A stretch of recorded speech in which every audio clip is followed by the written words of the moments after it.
scale of 1 to 10. 6? No, wait, 7. 6.5. 6.5 is practically a D. That's not great. Well, I assume with time we'll reach 10. It can't be 100% in just a month, right? Unless you believe in love at first sight. Don't think I do. I see.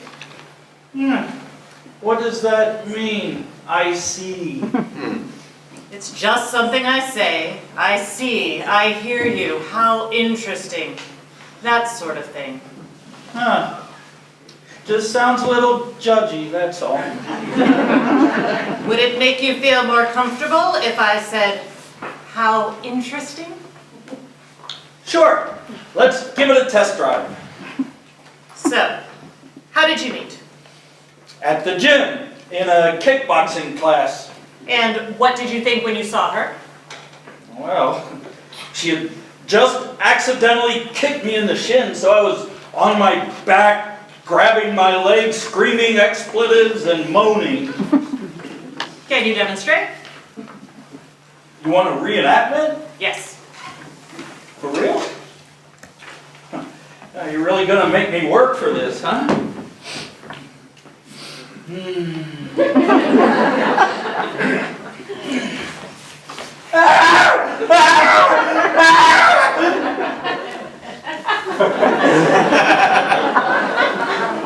Believable. Thanks. I was trying to channel my favorite actor, Daniel Day-Lewis.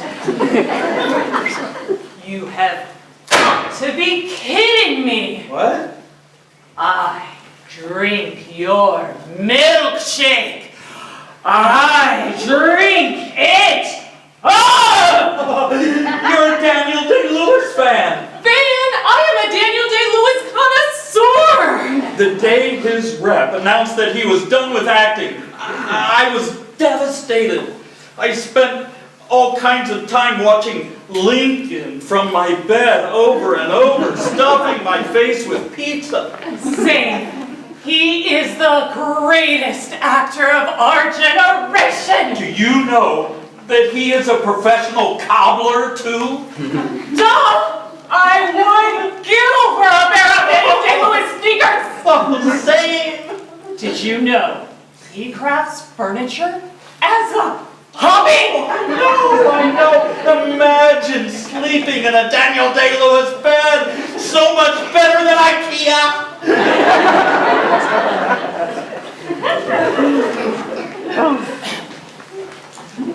Sorry. Where were we? I had just gotten kicked in the shin. Right.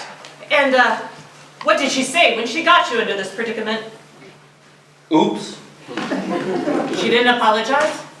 She did, eventually. Did you know that the same region of the brain processes physical pain and heartbreak? So heartbreak is almost literal physical anguish. The brain can't tell the difference. Have you experienced that lately? Getting kicked in the shins? Heartbreak. I'm asking the questions here, okay? Right. Please proceed. So, do you see a future together? Maybe. I mean, we've only known each other for 29 days, right? Time is a social construct. What are you writing down? That's confidential. You have, pardon the pun, reservations about your budding relationship? Well, we do get into a lot of arguments and just about petty stuff. We always make up, eventually. Fighting, mere months into the relationship. I see. How interesting. Is that better? Still feels a little passive-aggressive. Noted.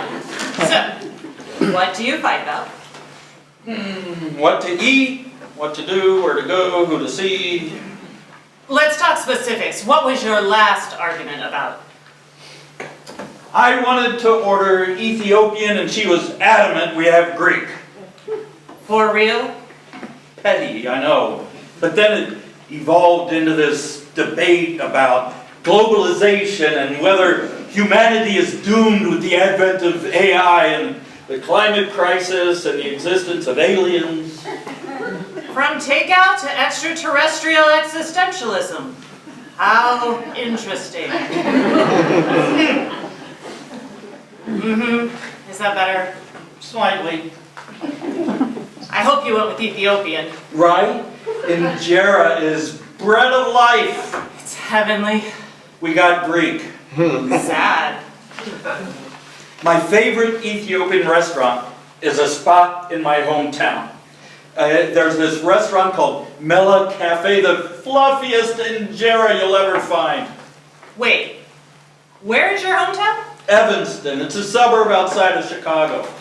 Are you serious? Yeah, why? I was born in Evanston, and that's one of my favorite restaurants. Whoa, what a small world! The smallest.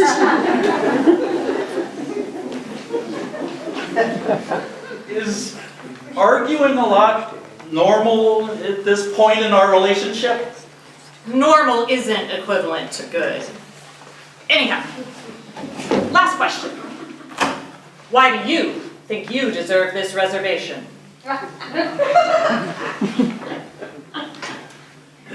Maybe I don't want it. You don't want a reservation at the most coveted restaurant in all of Seattle for Valentine's Day? The one that's been on the cover of Seattle Magazine for 3 years in a row? 100% positive reviews on Yelp. At Cheeseplate Goddess writes, I'd kill for a bite of that ravioli. I'd rob a bank. I'd never return my library books. I'd stop watching Bridgerton. I'd never call back my grandma. You printed out the Yelp reviews? You're dedicated, I respect that. I thought it'd be more fair, or I thought about listing it on a Craigslist or something, but this approach seemed more fair and educational. An anthropological study, if you will. How many people have you interviewed so far? You're my 21st. Why are you even doing this? I want to see if true love exists. You aren't sure if it does? Haven't made up my mind. Many applicants claim to be, but I'd have to interview each of them or follow them around for like 6 to 8 months to truly judge, and that's just not feasible given my current daily demands. Right. A 15-minute interview is simply too short of time to make any sort of conclusion, you know? And what have you learned after the interviews? Is love real? Oof. I really haven't made up my mind about that yet. Well, a 15-minute interview is probably too short a time to make any kind of conclusion, you know. I think I want the reservation. If you'll go with me. Go with you? Exactly. To the restaurant? Yes. What about the love of your life who kicked you in the shins? Don't think she's for me. And I am? I think you might be. I see. Huh. How interesting. So, you'll meet me on Valentine's Day? It's a date.